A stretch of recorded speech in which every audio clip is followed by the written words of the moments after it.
Welcome to the FNO InsureTech podcast, a place where movers and shakers from all points within the insurance ecosystem gather and discuss all things InsureTech.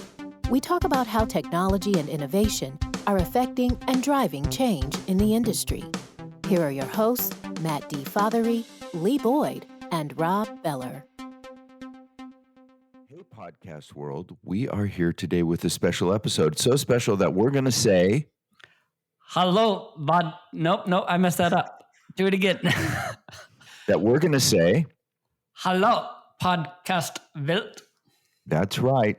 That is none other than our co-host, Lee Boyd. That's right. Speaking German. Deutsch. Yep. Which, as you may or may not know, he took 2 years of in high school. That's true. President of the German club. President of the German club. So we're talking about deep into the whole German thing in high school. Yeah. Right? Yeah, I was. Hey, Lee. Yeah, Rob. How is your German today? Just terrible. I know like 3 words whenever they're said. I can't even recall them. So it's just terrible these days. But you can say, "Hey, podcast world" in German. Let's hear it one more time. Hallo, podcast Welt. That was really good. Well, Google Translator helped me out with that. Okay. Well, thank God for that. Yeah. Amen. Yeah, folks, we're messing around with German here today because our guest today comes to us all the way from Berlin. Yeah. Isn't that awesome? That's really cool. I mean, FNO InsureTech, the podcast, reaches all over the globe. Think about it, Rob. We've had people from England. We've had somebody from South Korea. And now we have somebody from Germany. Canada. I mean, there's only, 100-something other countries left? I mean, we can do this. We're making our way down the list. Yeah. And many states. Yeah. Hawaii. Many states. Drew Garv was in Hawaii. Twice. Yeah. Yeah. Look at that. I just looked it up. 195 countries, it says on Google. And so what do we need? 192 more? No, around 190. Let's just call it that. And Great. We're going to put our Cracker Jack producer, Alicia Moss, on tracking down more people in different countries. But back to the point at hand. Okay.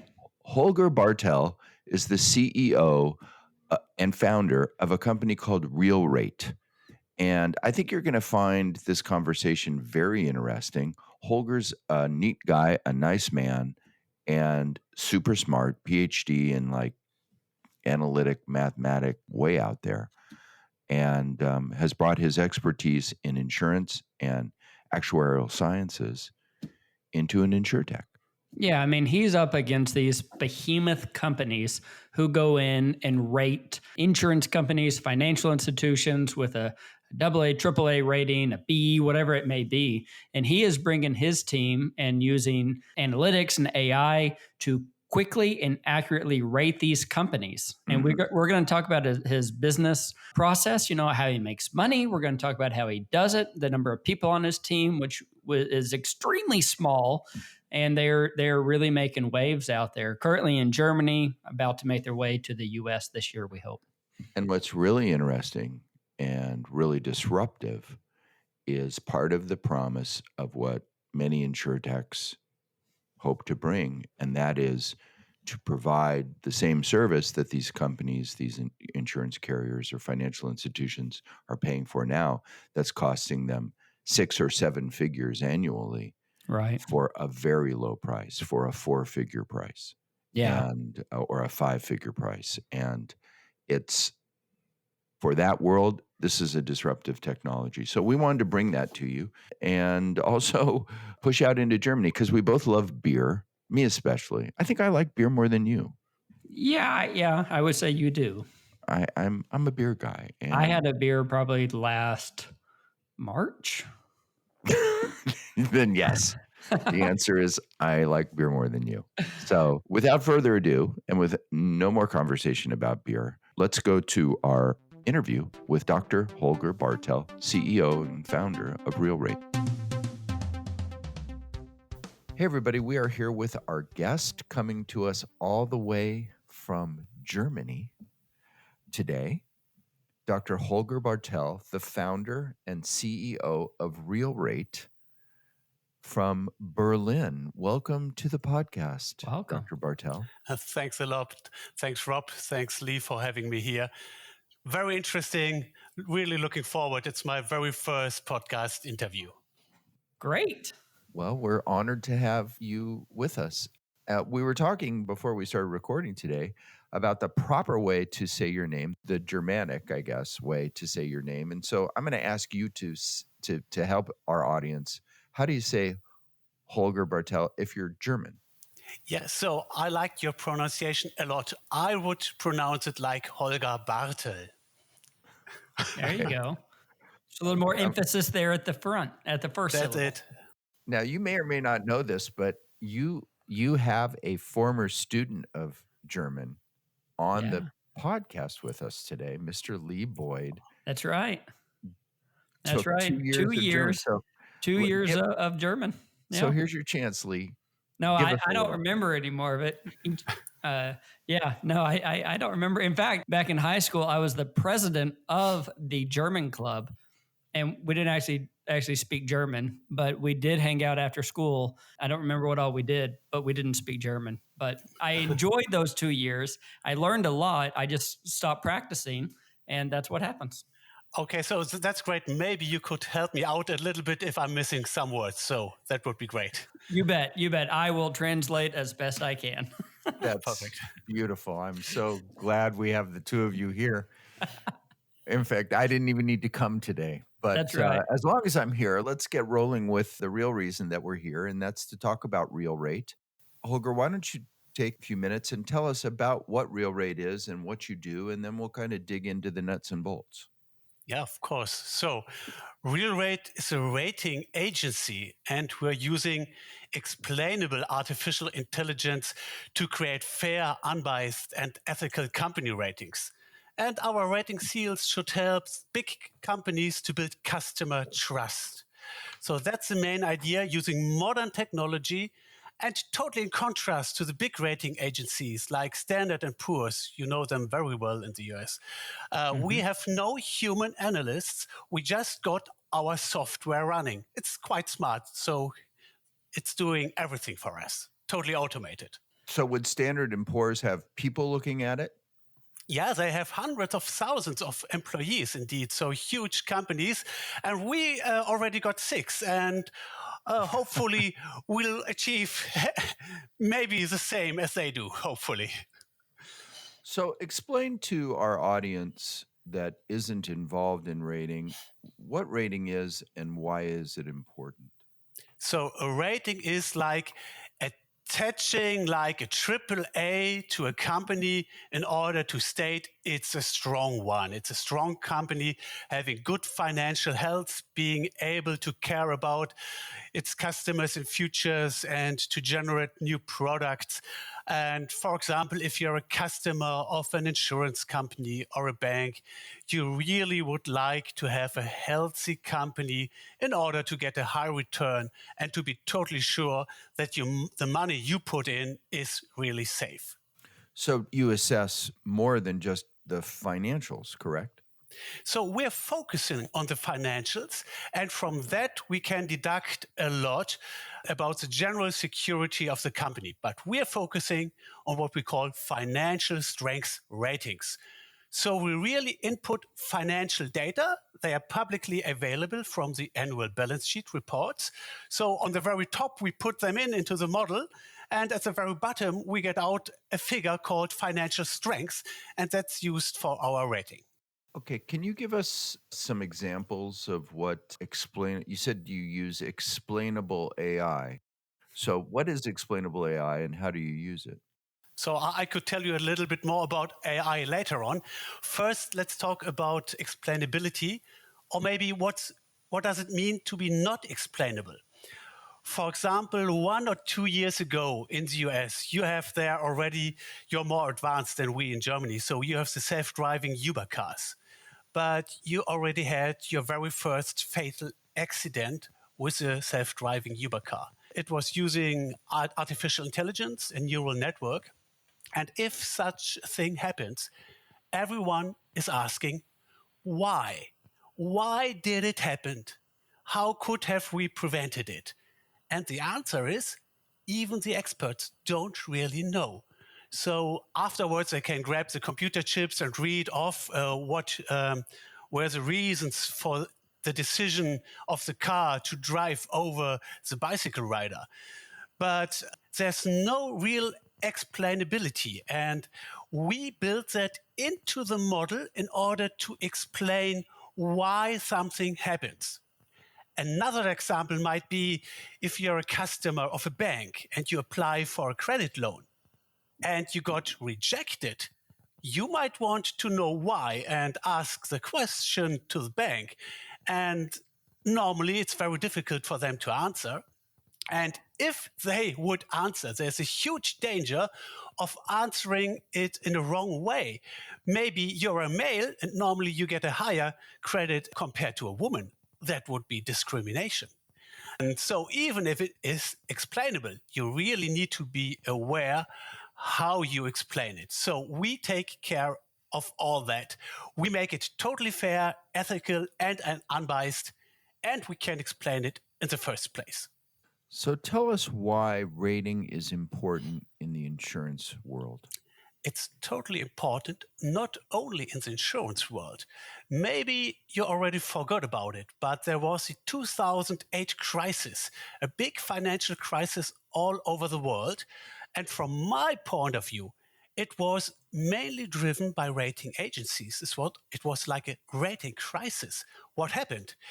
The banks and investors, they bought a lot of certificates, capital markets products with a very nice AAA rating on it. But in fact, it was repackaged and restructured again. So finally, you had a big layer and you don't even know finally what you got. And when the markets went down, it was the first time the people had a look in what they really bought. They didn't understand. And finally, the rating wasn't as good. And the stock market prices fell. And all that could have been prevented if we had some rating agencies being really independent. I'm convinced of that. And we at RealRate, we are convinced of that. And we would like to change it, of course. So is that the mission? Is that what you're out there doing, trying to be that independent voice to make sure that the right rating is on the right company? Totally. That's driving us. And let me tell a little story. So when I was working as an appointed actuary, that's the chief mathematician in an insurance company, I was responsible to talking to the rating agencies in order to give them information. And one day, our big boss came in telling the rating agency, listen, I'm expecting you to give me a AAA rating. If not, okay, there are plenty of other rating agencies out there. And then he left. Wow. So at that moment, I really understood the rating won't be fair, but totally biased instead. A hired rating agency is under heavy pressure to provide a good rating, or it would not be hired again. So the company pays to be rated? Yeah, of course. That's like a scholar would pay his teacher in order to get a grade. Yeah, that seems counterintuitive. That's how a 10 billion right? markets really works today. That's how it is. It's backwards. Yeah, totally. Right? Shouldn't it be independent and transparent? It's totally backwards. And that's why we are really turning the rating process upside down. So what we do is we have the AI, which is independent. But in addition, we first do all the work and we compute a ranking list. Say, for example, in Germany, we computed a ranking list of all 60 German life insurers. And afterwards, we just address the best rated companies. And they are allowed to subscribe for the RealRate seal of approval. So we are not under pressure to provide a good rating to a specific company. That's why we are really independent at RealRate. So you'll rate all 60 of them, and then you offer the highest ones the subscription to the certification, to the What did you call it? Yeah, it's a RealRate rating seal. Yeah. Seal of approval. Yeah, because we really turned the rating process upside down. That's what we did, and that helps a lot. And we all want to be really independent at RealRate, and we really hate to have a huge industry with hundreds of thousands of employees just producing hundreds of papers, and from the beginning they know it should be a AA or something like that. So this isn't really a choice. In the US, sometimes I see like all insurance companies have a rating, and it's to show their financial strength and their financial resources, so that you know that if you pay your premium and you have a claim, they're going to be there to pay your claim because they're rated as such. Yeah. Is that one of the services that you provide to the insurance industry? Yeah, that's totally the idea, because big companies, especially insurers, to be honest, they are quite huge and complicated, very difficult to understand, especially if you're a small customer. So you are in heavy need to get an independent answer. Is it a strong company or not? And we provide that one. And the main purpose for the companies is to put it on the very top of their website in order to build trust with their customers and maybe at the same time strengthen their brand. Right. You want to be AAA if you're a company.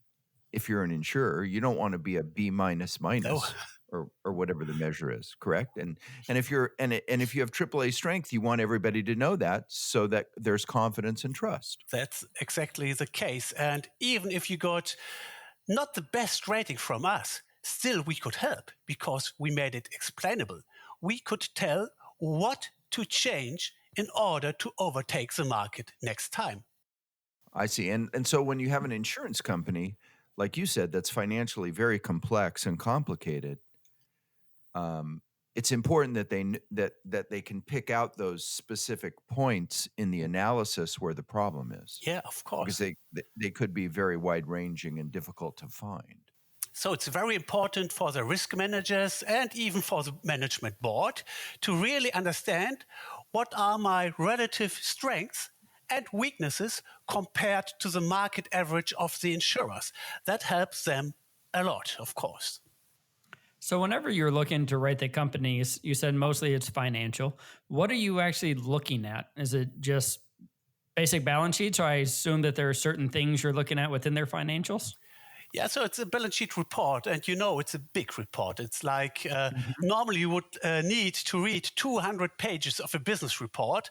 With the RealRate approach, you get a nice colored graph, and within just 2 minutes, you really can grasp what's going on. And so that was for me. So I was working as an appointed actuary for 5 years, and I should have known the company by heart.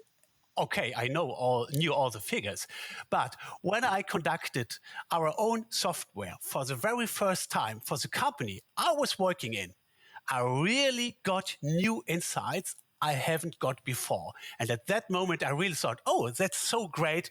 We really should automate it and offer these services for other companies to provide new insights. So who are your customers? So we're addressing big corporations having maybe hundreds of thousands of customers, because building trust is most important for them. Also, we started up by focusing on insurers, but next we will cover banks. And the vision is even broader. So we would like to go, and we will go to the US market in this year. And then we will be covering like automobile producers, pharma, and so on. So starting at the insurance company, having a great product market fit, having optimized the product, and now really scaling up, because explainable artificial intelligence can be used for a lot of purposes, not even just being restricted to generating rating seals. Let's talk about AI software for a minute. We've had several different AI companies or AI-based companies on our podcast. Tell us about developing AI for a product like yours. I mean, it must be obviously Very challenging. You don't just wake up one day and say, okay, let's do this today. It's a big deal. First of all, I must admit, AI is a buzzword. And I'm using it a lot because investors like it. What we do what we do is AI though, but quite often if you look behind the scenes, what you find is a bunch of statistical values and correlations, and that's it. So quite often they say AI, but it's not. AI normally means having a big like neural network with hundreds of thousands of neurons and putting it in million of data. And even that is different with RealRate. So we have a very special approach to AI. We do not have the big data approach. In contrast, we have the small data approach. Even if you have 50 life insurers and they are publishing, say, 100 key ratios in their balance sheet report, then you do not have millions of data. So how did we solve that problem? We put in a structure, an expert model. So we have implemented the structure and the shape of the neural network. And then afterwards, we put the data in and check if the shape is correct and if it's viable to use it. And by putting it in that structure in the first place, we are afterwards able to give an explanation which most networks are not able to do. That's just fascinating. It seems like you're taking all this data and doing all these complicated things to make it as simple as possible for the reader, which is just wonderful. Yeah, so it's really focusing on the final message. So what we are giving the reader, of course, it's this rating seal they would put on the website. But in order to explain it, it's a nice colored graph having red bubbles and green bubbles showing your weaknesses and the strengths compared to the market average. And everyone could read it. You do not need to study mathematics or economics for that. It's just some nice colors and you get what's going on. Are ratings required by regulation? Is there regulatory requirements? I would assume in the United States that insurance companies have to be rated. No, they do not have. So let's talk for Europe. I do know that market a little bit better. Sure. They do not have, but most in effect are rated. The first reason is they would like to go to the capital markets. That's why they need a rating. And the second reason is they just want to build trust with their customers. But they are not, in Europe, they are not forced to have a rating. The big ones have a rating, but we are mainly selling rating seals to the smaller and medium-sized insurers because, in a sense, they are underrated. They didn't get a rating. And normally you would like to have to pay like 60, 70, 80,000 euros and having a staff of 5 people working a year long to get such a rating. And guess what? RealRate is totally automized. We do the work first and just sell it for 8,000 euros a year. So the marketing departments, they really love us. So they have a good message and they do not need to spend millions in advertising campaigns. You said that your business plan has you entering America's marketplace within this year. What is that like for you? What do you have to do to prepare to enter a whole nother country's ecosystem and to start offering these ratings? So we all have to learn a lot because the German market and US market are totally different. I learned that. So we are accelerated by 2 accelerators. The first one is Startup Bootcamp from the Netherlands, but the second one is GSD Venture Labs from the US. And they help companies to use the Silicon Valley as a launch pad for the world. So that was the first time I got in contact with US potential customers, investors, advisors, mentors, business angels, and all that. And it's a totally different mentality, to be honest. We need to learn a lot. They're not always as kind as they are here in Europe. But it's a huge market. That's why we are going there. It's the world's largest market. And if we succeed there, we could succeed everywhere.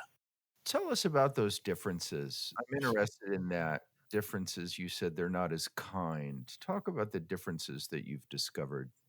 You don't have to mention names. Okay. Tell Yeah, us. I could give you some examples. So, Please. for example, if you're in an acceleration program, normally you get advisors to help you. And in the US, the very first thing I learned, you have to pay an advisor, even if he's totally new to you, like 0.2% of your equity a month. So I was shaking my head and I didn't do it yet. So maybe I'm too German still. I need to learn a lot still. But that's not the approach we have. So, of course, they did help us a lot. But normally we do not dilute our cap table so early. And so that's what you mean that in the US, they're not as nice? And if you are in contact with lawyers, you have to pay attention. They might get very, very expensive in the follow-up process. So that's how it is, maybe. Right. Is that not how it is there in Germany? No, it's we are all little bit slower, more conservative, and so it's a totally different culture. But of course, there's more to gain in the US. It's a huge market. And Right. if we're fast, so that's why we already registered, or we're currently registering an office in Silicon Valley, because I want to give the message to customers and investors, hey, we are Santa Clara based in Silicon Valley. It's totally different than saying, it's me, Holger, coming from Germany. I'm in Berlin. So that's Right. not the stories they would like to hear. Coming over, you're a big deal, right? You're on a list here of the top 25 InsureTech CEOs of 2020. I mean, you're making a splash. I mean, you come from working inside of an office, learning the inner workings, and find yourself as the CEO of this fascinating company. What was that journey like for you? That was a little bit unexpected, to be honest, because it all started out when I got an email. Congrats, your company has been elected as one of the most promising German AI startups. So that was last year in March. I didn't apply for that. I didn't know the price, but we got elected. And that was the breakthrough. So after that, I had a story to tell. And it was the very first time that our technology really was acknowledged in the market, because it is a really new technology. In the very first place, what the people say is, oh, that's so new. Would you really be able to succeed? I don't get it. But at that point, we got acknowledged in the market. That's wonderful. So it all sounds very expensive to get something like this off the ground and going. You said you just you're opening an office in Silicon Valley. Where does the money come from? Did you sell your car, and are you venture funded like what happens in the US? To be honest, it's not expensive at all. So I quit a very nice paid job at the insurance company. So I was reporting to the board and I quit that job. And so we're totally self-funded. With me is my twin brother. So we are always founding companies together. It's not the first one. So we're a very good team. So what we put in is our effort and time, and we didn't pay us alone. I spent the last 3 years to develop the AI software. So I was in a dark chamber just developing code. And 1 year ago, I went out to the market and we just had the first product market test in Germany, and we immediately sold 4 rating seals to German life insurers. So we earned more than 30,000 euros just from the market test. And that was so great. And that's why we thought, that's a great starting point. We should scale up from there. But there's no VC in there yet. And indeed, we're just raising 100,000 euros. It's a minimum amount. Why? You could ask. The main reason is we would like to go fast. Now it's the right time to do AI in finance. And I do not want to discuss a year about the valuation of the company, whether it's 1 million, 3 million, or 10 million. I want to have 100,000 now to enter the US market. That's it. Wow, that's fascinating. Let's talk about the differences between the US and Europe. We have a lot of cultural differences, but what about technology differences? Is that an issue? It is. So I'm located in Berlin. Berlin is one of Europe's founders' capital, and that's why I moved back from Cologne to Berlin. Still, the US is on the forefront, especially if it comes to AI. So you have Google and Facebook, main drivers of artificial intelligence worldwide. But we try to copy some approaches of them. So, for example, we put under general public license 90% of our source code. When I told that to the investors, they really hated it because they are looking for intellectual property. And we're saying, no, we're giving it for free. Why do we do it? Because we are looking for some crazy nerds who jump on the product and help us developing the code without being paid. So we think we could ensure to be at the cutting edge even in some years when we got bigger, because being small means being fast and being bigger means getting slower. That's my point of view. Yeah, that's absolutely true. So, and still we got the other 10% of the software closed. So the industry-specific part is closed, and we will have to adapt that one for every industry we are scaling to. I've got to ask you, how you sat in a closet basically and wrote this code. Where did you learn how to write code for AI to do all these complicated things that people have hundreds of thousands of employees that they're doing? Where in the world did this knowledge come from? So I've been studying economics in Berlin at Humboldt University, and I got my PhD in statistics. Professor Lütgepohl was my supervisor, so he's like a guru in econometrics. And but he wasn't happy when I told him that at that time, that's more than 20 years ago, I was founding my first company because he wanted me to have a scientific career. But I took the wrong way already at that point in time. So I learned a lot in statistics, and when I founded my first company, it was a fintech, but at that time the term fintech wasn't even born yet. Today we would call it like a robo-advisor. We were doing financial forecasts for capital markets. So at that time I had to code it myself. And when I later showed the code to my brothers, they are really coders, so they are into it. They said, "Oh my God, what did you do?" But I got it running, so it was good enough to get started at least. That's awesome. Wonderful. So let's talk about what your future holds. Tell us about what your roadmap is. So yes, we need to be a recognized company and to have a name. But we will not spend millions of monies to have an advertising campaign. Our idea is like reversed. So we would like to get the first big companies on board. So, and if then they put the rating seal on their website, they are making indirectly an advertisement for RealRate. And that's the way we would like to get a big name and to get recognized as a company. And since we are not really VC funded yet, that's the way to do it. And of course, it's a huge market, but I think that's a smart way to do. Let's see whether it's successful. Mm-hmm. Do US VCs have a hesitation because you're German-based? No, not at all. Okay, so borders don't matter to them. No. So sometimes I think it's easier to talk to international investors than to local investors.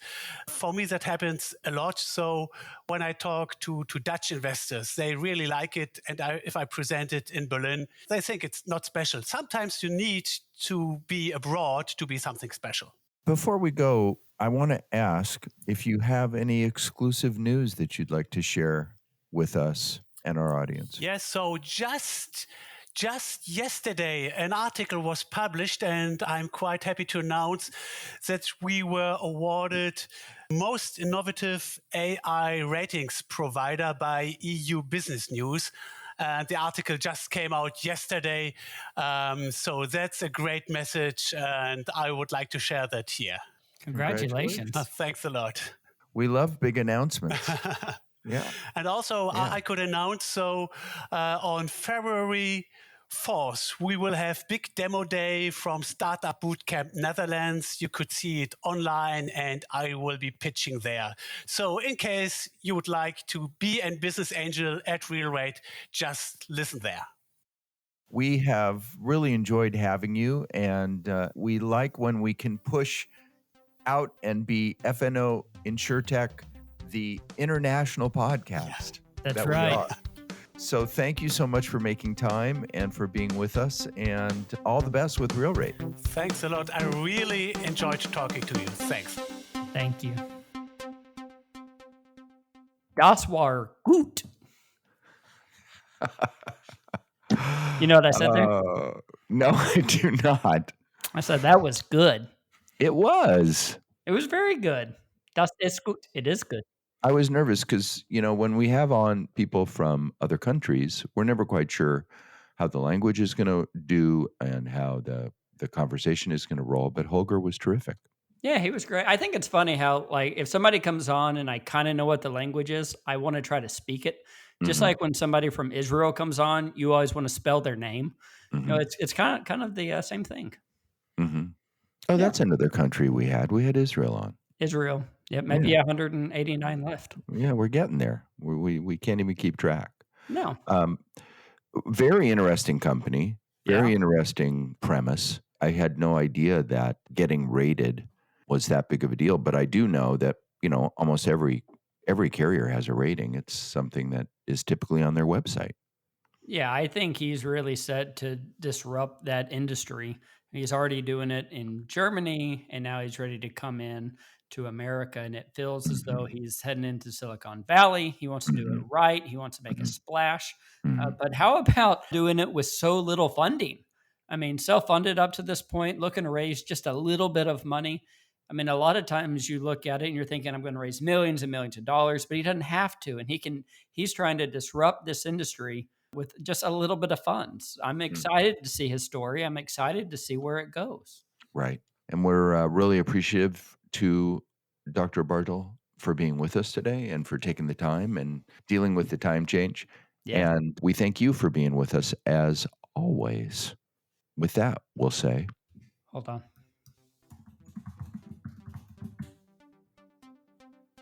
I can't say that. Yes, you can. You can say it. Hold on.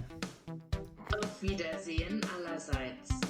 Auf Wiedersehen allerseits. Goodbye, everybody.